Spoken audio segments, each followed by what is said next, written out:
tardes. Soy el estudiante Luis Criollo, de primer semestre de la Universidad Indoamérica. Me encuentro con el psicólogo clínico Abraham Ramos, graduado en la Universidad Católica del Ecuador, sede en Ambato. ¿Me podría decir cuál es su enfoque terapéutico? Bueno, en mi enfoque terapéutico más me baso en el enfoque integrativo, ya que es un enfoque donde podemos mantener todas las dimensiones, ya que en todos los casos todos los pacientes son distintos, donde en muchas ocasiones tenemos como que tiene que perdurar más la cognición, donde en otras ocasiones tenemos que irnos más al psicoanálisis, entonces tenemos como que más centrarnos en la infancia del paciente, en situaciones interpretativas, al igual que en los instrumentos, como que también en el enfoque que más me baso es en el enfoque humanista, ya que se centra más que nada en como que estructurar el espacio y tiempo adecuado, donde se va a centrar más que nada en el presente del paciente, a más de que el pasado o el futuro, ya que dichos acontecimientos pueden generar algún tipo de patología, donde se debe tener conocimiento que al un paciente como que hablar en el pasado va a generar depresión y al hablar en el futuro va a hablar sobre ansiedad. Entonces, por eso como que un enfoque más estructurado, al que yo me estructuro más que nada por las demandas del paciente, es a un enfoque integrativo. Voy a hacer un video con fines académicos.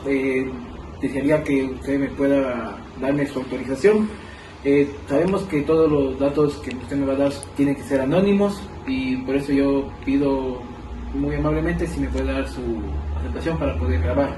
Claro, lo autorizo. En este caso, comenzaríamos con una pregunta que dice: ¿cuál ha sido el paciente más difícil de manejar a nivel comunicativo en su experiencia? Ejemplo, hostil, demandante, pasivo, agresivo, en constante resistencia. Bueno,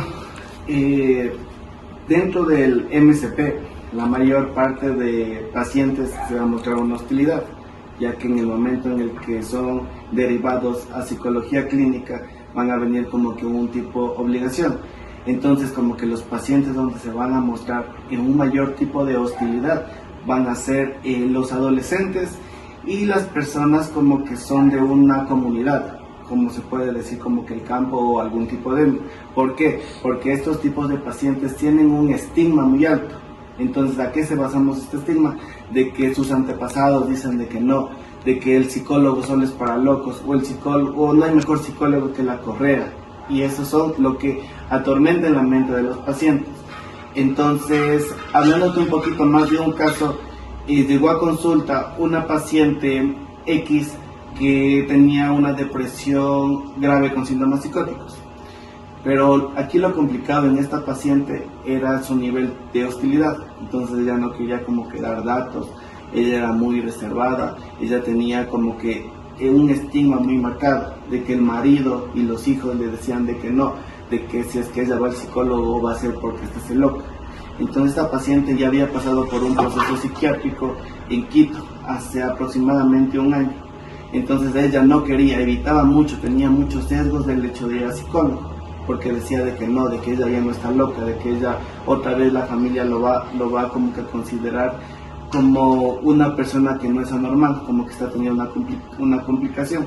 Entonces este es como que los casos un poco más complejos en llegar a ellos, ya que primero tenemos como que mostrar una psicoeducación, y no es como que el trabajo solo con la paciente, sino que siempre cuando existe como que un caso clínico muy grave o una patología muy marcada, se debe como que acceder a la familia.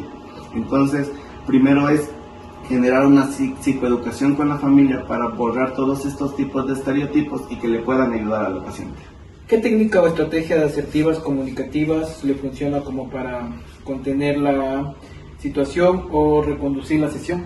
Una de las técnicas más eficaces es la escucha activa, ya que es muy importante de aprender a escuchar al paciente, de sus emociones, sus sentimientos o lo que la paciente quiere tratar de transmitir. También algo muy importante es mantener una comunicación asertiva, ya que va a ser una empleación entre una comunicación pasiva y también que la paciente o el paciente se sienta comprendido, más que nada para generar rapport y generar empatía. Entonces son una de las cosas muy claves de que en la primera sesión se debe de ir tratando, para que así que la paciente pueda seguir accediendo a una segunda, tercera o más consecutivas. me estaba diciendo al principio de la charla, me estaba diciendo que tenía por problemas psicóticos. ¿Me podría decir cuáles son los defectos, los problemas que basan en esos problemas, lo que son los psicóticos, todas esas cosas ahí? Bueno, verás, y cuando hablamos de problemas psicóticos tenemos como que aprender a diferenciar si es que predomina más como que la alucinación o un delirio. Entonces esta era una paciente, como te repito, con depresión grave con síntomas psicóticos. Entonces en este caso como que la psicosis era muy marcada. Entonces aquí es muy importante como que ver todos los síntomas, ver como que todo el contenido que te presenta la paciente, porque aquí era muy complejo, porque aquí debatiendo era como que otro que no haya tenido como que una educación adecuada lo hubiera podido diagnosticar un trastorno por esquizofrenia paranoide, porque tenía presente mucho las alucinaciones. Entonces, ¿qué predominaba en esta paciente? En esta paciente generó una depresión muy grave, que era presente por el hecho de que se quería matar. Todo esto debe tener un desencadenamiento, lo que fue la muerte de su hijo en el momento de su nacimiento, y también la muerte de su padre. Entonces todo esto le generó una depresión grave. Entonces, más que nada, empezó como que las alucinaciones en el momento de que esta paciente le empezó a ver al hijo, o esta paciente entraba a terapia y decía como, se le preguntaba si es que venía sola, cómo le fue, y era como que nada, viene con mi papá está fuera esperándome. El papá había muerto hace 2 años. Entonces esto era lo que predominaba en él. La psicosis predominaba mucho porque el papá estaba presente en su momento de alucinación. Entonces en la alucinación la paciente va a observar, va a escuchar que la persona está presente, pero solo va a estar presente para el mundo interno de él. Como siguiente pregunta tenemos ¿por qué es vital que un psicólogo maneje su propia comunicación verbal ante un paciente complejo? Bueno, la comunicación verbal es muy importante, y también basándonos como que a estudios, la información que más perdura, la información que más se recauda datos es la información no verbal. ¿Por qué? Porque va a estar enfocada en la postura, en el tono de voz.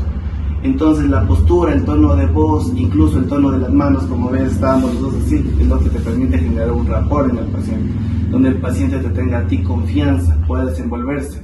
Porque para las personas no es fácil llegar donde una persona desconocida y empezar a contarle su vida, porque recién está empezando a conocer, recién está queriendo tener una interacción con ella, y mucho más cuando es un son obligado, donde se puede ver en escuelas, colegios, o como te digo, cuando son derivadas desde medicina familiar, es muy complicado como que mantener una comunicación buena. Entonces, el hecho de los gestos, como te digo, el tono de voz, el movimiento, generar una mirada adecuada, una postura adecuada, es lo que genera como que una comunicación buena en el paciente y genera rapport y empatía, lo que se puede ayudar para que exista una buena relación terapéutica. Me gustó mucho conversar con usted. Bueno, gracias, doctor. Gracias a esta entrevista nos dio a entender que la comunicación no verbal es muy importante para el paciente, que gracias a la comunicación que tenemos que tener con el paciente para que el paciente mantenga lo que es una confianza y nos pueda contar con la verdad y sinceridad todos los problemas que le está pasando. Bueno, como pudimos observar en este video, lo que nos dimos cuenta que la comunicación no verbal es muy importante para que el paciente se pueda sentir valorado, se pueda sentir escuchado, y siempre tiene que estar en una escucha activa.